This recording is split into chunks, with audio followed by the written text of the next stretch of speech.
This will be the Wyze app for the Wyze Buds Pro.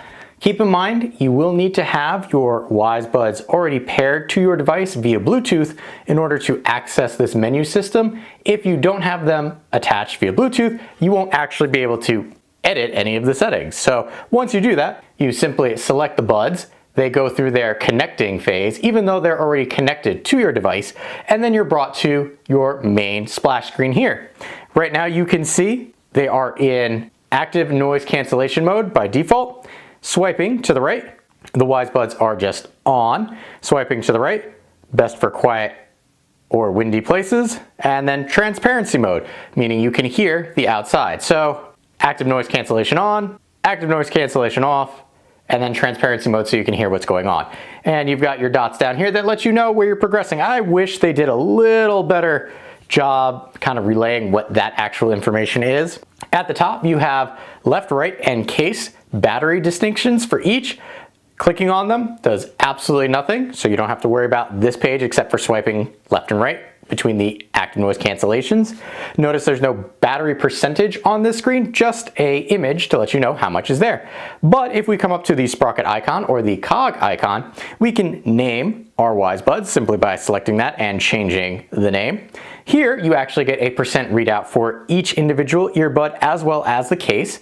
And this is one thing I did notice a lot, was that the Wyze Buds themselves didn't discharge equally, in my opinion. Here you could see left is at 87 and the right is at 90. Granted, that's not a large swath difference between the two, but it was enough where I tried to figure out, is it because I'm touching the right one more than the left one? There's a time I just left it alone, which is what we're looking at right now, and it just seems to discharge a little faster. You've got a bass boost selector right here, so toggling that on will activate the bass boost. Here we have our touch controls. These are kind of cool in that you could do different things based on how you touch the earbud or an individual earbud. So right now you can see single tap, right increases the volume and left decreases the volume. So if I tap on my right earbud, it will raise the volume. If I tap on the left earbud, it will lower volume. Double tap on either will play pause. Triple tap will activate the voice assistant, again on either. You can change that where if we select, you can say what it does, and then if it's the left one or the right one.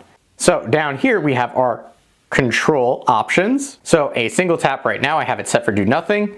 Double tap answers, and then triple rejects a call. And again, this is the menu system where you can change those. And you see they have little indications right there as to what the tapping motion should be. I kind of like the ability to change those things, so I'm glad that Wyze added them into the application portion here. Here you have your voice assistant, so you can select native or the Alexa because, well, let's be honest, Wyze definitely seems to have paired with Alexa in their product rollouts. But if you have an iPhone or you have an Android, you can use your either native Siri or Google Assistant. And then here we have automatic pause your content when you remove an earbud. I found that this is hit or miss depending on which earbud I removed. If I removed them both, then yes, things paused. When I put them back, they started, but if I removed one over the other, it was if that would actually work. Here we have our product guide. So it's pretty much just gonna walk you through the basics of how to get everything situated. Here we have our device info. Selecting that will show you information about the Wyze Buds Pro themselves, your Wyze support, which is built into the application. Again, I do appreciate the fact that Wyze puts this in here, makes it easier to find product info. So begin troubleshooting, and then lets you kind of work your way through a FAQ style to help yourself out, with the end being that if you cannot, you can always contact support.